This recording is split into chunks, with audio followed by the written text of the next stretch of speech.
ராமாயணம் படிச்சிருக்கிறோம். ராமரை பற்றி நமக்கு நல்லா தெரியும். மகாவிஷ்ணுவின் அவதாரம்.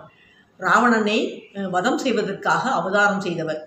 அவர் பிறந்த பிறகே அவர் வளர்ற காலத்தில் விஸ்வாமித்திரருக்கு தெரியும், பரத்வாஜ முனிவருக்கு தெரியும், நிறைய முனிவர்களுக்கு ராமர் எதற்காக அவதாரம் புரிந்திருக்கிறார் அப்படிங்கிறது தெரியும். சிவதனுசுவை முறிச்சிருக்கிறாருங்கிறது தெரியும். அகலியை குடிசைக்கு போகும் பொழுது அகலியை புனிதம் பெற்றாள் அப்படிங்கிறது நமக்கு எல்லாம் நிறைய பேருக்கு தெரியும். ஆனால் இந்த ராமரையே அவருடைய பலம் எத்தகையது அப்படின்னு சோதித்து பார்த்தவர் ராமாயணத்தில் உண்டு. அந்த கட்டத்தை வாசிக்கும் பொழுது அது நிறைய பேருக்கு தெரியுமான்னு எனக்கு தெரியல. ராமரையே சோதித்து பார்த்தவர் யார், அவருடைய பலம் எத்தகையது என்று சோதித்து பார்த்தவர் யார், அந்த நிகழ்ச்சி எப்பொழுது வருகிறது அப்படிங்கிறத நம்ம இப்போ இந்த கதையில் பார்ப்போம். அதாவது ராமர் காட்டுக்கு வந்துட்டார். காட்டுக்கு வந்துட்டு சீதையும் கடத்தப்பட்ட பிறகு ராமர் ரொம்ப நொந்து போயிடுறாரு. மனித அவதாரம் தானே, அதனால நம்மளை கணக்காகவே ரொம்ப புலம்புவார். இந்த மாதிரி நான் சீதையை எப்போ காண்பேன், அவளை கடத்திட்டு போனவன் கடத்திட்டு வச்சிருக்கிறானா இல்லை கொண்டுட்டானா அப்படிங்கிறது தெரியாமல் ரொம்ப புலம்புவார். அப்போ தான் ஜடாயுங்கிற பறவையை பார்ப்பார். ராவணன் கடத்தி சென்றான், நான் அவனுடன் சண்டையிட்டேன், சண்டையில் என்னுடைய இறக்கைகளை அவன் முறித்து விட்டான் அப்படின்னு சொல்லி அந்த சொல்லும்போது தான் ஒரு தடயம் தெரியும். ராவணன் என்ற அரக்கன் கடத்தி சென்றான்ங்கிறதுனால தென் திசை நோக்கி அந்த அவர் போன விமானம் பறந்து சென்றது அப்படிங்கிற ஒரு குறிப்பை சொல்கிறாரு. அதனால அவங்க தென் திசை வழியாக அவங்க அப்படியே வர்றாங்க, ஒரு ஏரியாவாக வர்றாங்க. கோதாவரி நதியிலிருந்து எங்கிட்ட இந்த பக்கமாக வர்றாங்க. வரும் பொழுது ஒரு அசுரனை, அரக்கனை, ஒரு கபந்தன்கிற ஒரு அரக்கனை பார்க்குறாங்க. அந்த கபந்தன் ஆக்சுவலாக ஒரு கந்தர்வன். அந்த கந்தர்வன் ஒரு மகரிஷியினுடைய சாபத்தினால அரக்கனாக மாறுறான். அவனுடைய பரிகாரம் என்ன அப்படின்னா, ராமர் அவனை கொல்லும் பொழுது அவன் கந்தர்வ உருவம் அடைவான், ராமருக்கு சில உதவிகள் புரிவான் அப்படிங்கிறது அவனுடைய சாப விமோச்சனம். அந்த கமந்தனை சந்திக்க வேண்டிய நேரம் வருது ராமருக்கு. அவன் அவரை கொண்டு ராமர் லக்ஷ்மணனை கை இடுக்கில் பிடிச்சிக்கிட்டு அவரை கொல்ல போகிறேன் அப்படின்னு நிற்கிறான். அவர் ராமர் அவனை 2 கைகளையும் வெட்டி அவனை கொன்னுடுறாரு. கொண்டா பிற அந்த கந்தர்வன் உயிர் பெற்று வர்றான். அவர் ராமரை ரொம்ப பணிவாக சொல்கிறான், உங்கள் கையால் நான் சாகும் பொழுது தான் எனக்கு சாப விமோச்சனம் வரும்னு முனிவர் சொல்லியிருந்தாரு. எனக்கு ராமரே உங்களுடைய கரங்களினால் எனக்கு சாப விமோச்சனம் கிடைச்சிருச்சு. நீங்கள் என்ன விஷயமாக இந்த பக்கம் வந்திருக்கிறீங்க அப்படிங்கும்போது, ராவணன் கடத்தி சென்றதையும் சீதை கடத்தப்பட்டாள் என்பதையும் நாங்கள் அவளை தேடி நாங்கள் போய்கிட்டு இருக்கோம் அப்படிங்கும்போது அவர் சொல்கிறாரு, பக்கத்தில் ரிஷியமுக்கு மலை இருக்குது, அங்கே சுக்ரீவன் என்ற வானரன் இருக்கிறார். அவரும் உங்களை மாதிரி வாலியால் நாடு துரத்தப்பட்டு தன் மனைவியை அபகரிக்கப்பட்டு ரிஷியமுக்கு மலையில் வாலிக்கு பயந்து ஒழிஞ்சு இருக்கிறான். நீங்கள் அவர்கிட்ட போய் நட்பு கொண்டாடுனீங்கன்னா அவன் உங்களுக்கு உதவுவான், அவன் வாக்கு தவறாதவன், ரொம்ப பணிவானவன் அப்படின்னு சொல்லி அவனை பற்றி சில குறிப்புகள்லாம் சொல்கிறான். அவர் கொஞ்சம் நம்பிக்கை வருது. சரி, நம்ம போகலாம், ரிஷியமுக்கு மலைக்கு போகலாம். இந்த பக்கம் அப்படியே தென் திசை நோக்கி வந்துக்கிட்டே இருக்கிறாங்க அப்படின்னு சொல்லி வர்றாங்க. ரிஷியமுக்கு மலைக்கு வரும் பொழுது சுக்ரீவன், ஹனுமான் எல்லாரும் அவங்களுடைய வானர படைகள்லாம் இருக்கிறாங்க. அவங்கெல்லாம் பார்த்து சுக்ரீவன் முதல்ல ராமரை பார்த்ததும் பயப்படுறான். வாலி அனுப்பின யாரோ 2 பேர் நம்மளை கொல்வதற்காக வர்றாங்க அப்படிங்கும்போது ஹனுமான் தான் சொல்லுவார், யாரை பார்த்தாலும் இப்படி எதுக்கு பயப்படுறீங்க, நான் போய் அவர் யாருன்னு தெரிஞ்சுட்டு வர்றேன். அவங்க 2 பேரையும் பார்த்தா தேவகுமாரர்கள் மாதிரி இருக்கிறாங்க. 2 பேரும் ஒரு சூரியன் சந்திரனும் நடந்து வருவது போல வர்றாங்க. இவங்க கிட்ட உங்களை கொல்வதற்குண்டான எண்ணம் இருப்ப மாதிரி தெரியல எனக்கு அப்படின்னு அனுமான் சொல்றாரு.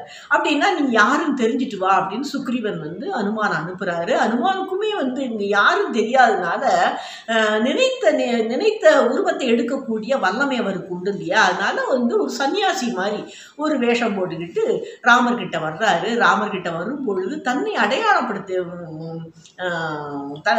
வணங்குறாரு.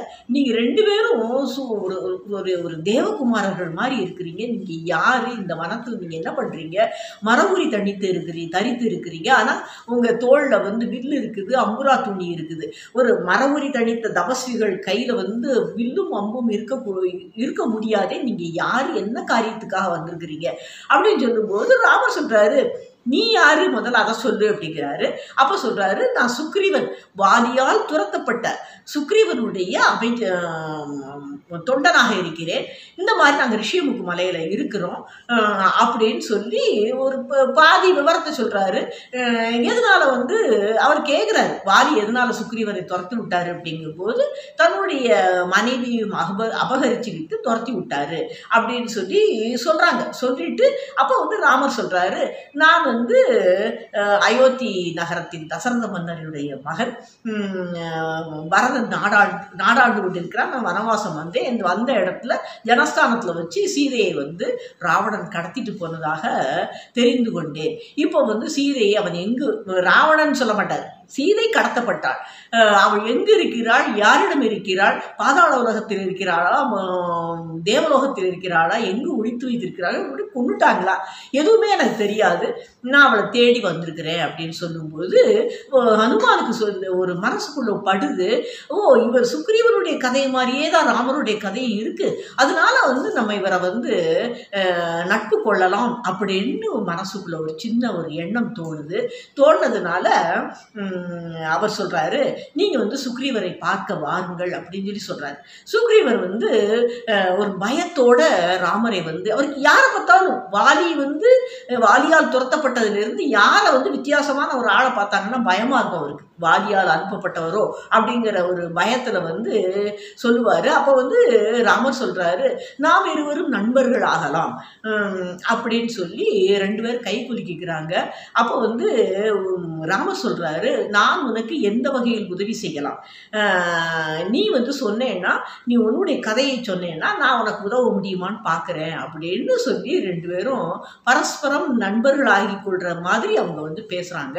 அப்போ வந்து சுக்ரீவர் சொல்றாரு, வாலிக்கும் மாயாவிக்கும் ஒரு பகை வருகிறது, ஒரு பெண்ணின் காரணமாக பகை வருகிறது. அதனால் வந்து மாயாவி கொல்லப்படுகிறான், வாலியினால் கொல்லப்படுகிறான். ஆனால் வந்து ஒரு பள்ளத்துக்குள்ள போனவங்க திரும்பி வரவே இல்லை, ரத்தம் தான் நுரைச்சிக்கிட்டு வருது.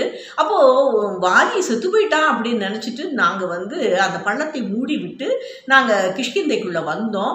வந்த இடத்துல வந்து அரசன் இல்லாமல் நாடு இருக்கக்கூடாது அப்படிங்கிற காரணத்துக்காக என்னை வந்து மந்திரிமார்கள்லாம் என்னை வந்து அரசனாக இருக்க சொன்னாங்க. நான் இருந்தேன்.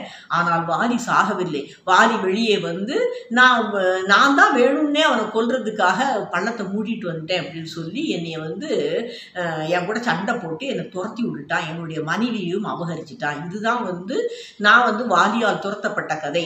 நான் ஒவ்வொரு இடமா போக போக போக அங்கெல்லாம் என்னை துரத்தி விட்டான். அந்த ரிஷியமுக்கு மலையில மட்டும்தான் அவனால் துரத்த முடியல அப்படின்னு சொல்றாரு. சொன்ன உடனே ராமர் சொல்றாரு, ஏன் இந்த ரிஷியமுக்கு மலையில வாலியால வர முடியாது அப்படிங்கும்போது இதுக்கு ஒரு கதை இருக்குது.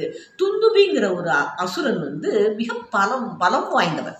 அந்த பலம் வாய்ந்தவன் வந்து எப்படி அப்படின்னா, அவன் வந்து சும்மா இருக்க மாட்டாம எல்லா சமுத்திரத்தையே போய் நான் உன்னுடன் சண்டை போட போகிறேன் அப்படின்னு சொல்லும்போது சமுத்திரராஜன் சொல்லுவான், நீ உங்கூடலாம் என்னால் சண்டை போட முடியாது, நீ ஹிமவான்ட்ட போய் கேளு, அவன் தான் உனக்கு சரியான ஆள் அப்படின்னு சொல்லி துந்துபியை வந்து சொல்லிடுறான். உடனே அவனுக்கு ஒரு கர்வம் வந்துடுது.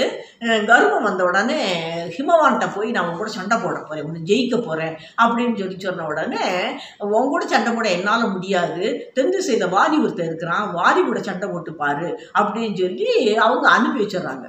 அப்போ இவன் வந்து வாலிகிட்ட வந்து சண்டை போடுறதுக்கு கூப்பிடும்போது வாலிக்கு வந்து பயங்கர கோவம் வந்துடுது. கோவம் வந்த உடனே இந்த துந்துபியை வந்து தூக்கி சுழட்டி ஒரே அடியில் அடிச்சிடறான். அடித்து அவன் உடம்பெல்லாம் செதறி போய் ரத்தமெல்லாம் செதறிடுது.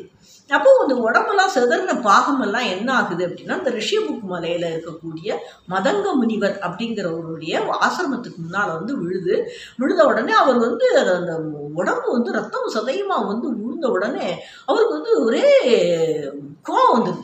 இந்த செயலை யார் செஞ்சா அப்படின்னு அவர் தன்னுடைய ஞான திருஷ்டினால பார்க்கும்போது ஒரு வானரன் செய்தான் அப்படிங்கிறது அவருக்கு தெரியுது. தெரிஞ்ச உடனே இந்த காரியத்தை செய்த வானரன் இந்த பகுதிக்கு வரவே முடியாது, அப்படி வந்தா அவன் உடனே அவனுக்கு சாவு நிச்சயம் அப்படின்னு சொல்லி அவனுக்கு சாபம் கொடுக்குறாரு. சாபம் கொடுத்த உடனே அவங்க வாலி கூட வந்த வானரர்கள்லாம் போய் வாலிகிட்ட போய் முறையிடுறாங்க. இந்த மாதிரி அந்த மதங்க முனிவருடைய கோபத்துக்கு உள்ளாயிட்டோம் அப்படின்னு சொன்ன உடனே அவர் வந்து போய் மன்னிப்பு கேட்கறதுக்காக மதங்க முனிவருடைய ஆசிரமத்துக்கு வருவா. அவர் கண்டுக்கவே மாட்டார், அலட்சியமா போயிடுவாரு. அப்போ அவருடைய சாபம் விட்ட சாபம் பலிக்கக்கூடிய நேரம் நெருங்கிக்கிட்டு இருக்குது. ஒரு நாள்ல வந்து நீங்க இதை கல்லா போயிடுவீங்க அப்படின்னு சொன்ன அந்த சாபம் வந்து பலிக்கக்கூடிய நேரம் நெருங்கினதுனால வேற வழி இல்லாம அதுக்கு மேல வேற ஸ்டெப் எடுக்காம வாலி வந்து கிஷ்கிந்தைக்கு திரும்பிடுறான்.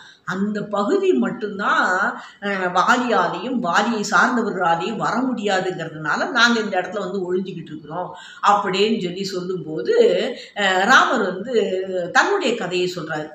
சீதை கடத்தப்பட்டது, யார் கடத்திட்டு போயிருக்கிறாங்கிறது தெரியல அப்படிங்கும்போது சுக்ரீவன் சொல்றான், நீங்க வந்து வாலியை வந்து ஒழித்து என்னை வந்து நீங்க அரசனாக்குனீங்கன்னா நான் உங்களுக்கு வந்து சீதையை கண்டுபிடித்து தருவோம், வானரர்களாகிய நாங்கள் வந்து உங்களுக்கு உதவி செய்வோம் அப்படின்னு சொல்றாங்க. 2 பேரும் நண்பர்களாகிறாங்க.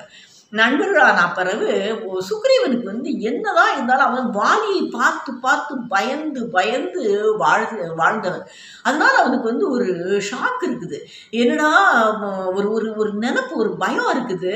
ராமர் வந்து மனித உருவத்துல வந்து மென்மையான தோற்றத்தை உடையவராக இருக்கிறாரு, இவரால் வாலியை எதிர்கொள்ள முடியுமா அப்படிங்கிற ஒரு சந்தேகம் இருக்கு.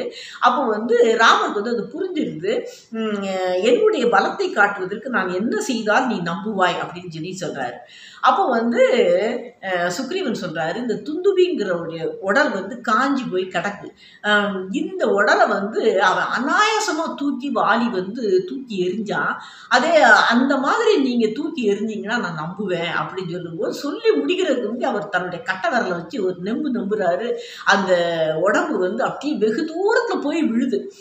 ஆனா வந்து அப்பயும் அவனுக்கு வந்து ஒரு சின்ன சந்தேகம் இருக்கு. ஏன்னா வாலியை தூக்கி எரியும் பொழுது பருத்த சரீரம், ஆனா இப்ப வந்து வத்தி போய் உலர்ந்து போன கட்டையா இருக்கிறான், அதனால வந்து உங்களால தூக்கி எரிஞ்சிருக்க முடியும்.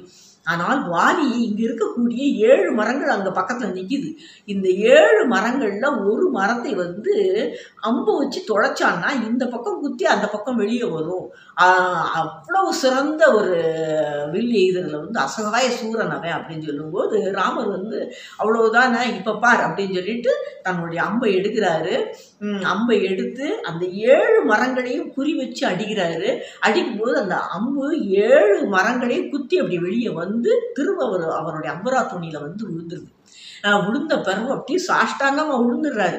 சுக்ரீவன் வந்து நம்ம வந்து வாலி வீழ்ந்தான் அப்படிங்கிற நினைப்பே அவங்களுக்கு வந்துடுது. இப்படித்தான் வந்து சுக்ரீவன் தான் பலப்பரீட்சை செய்தது ராமரை.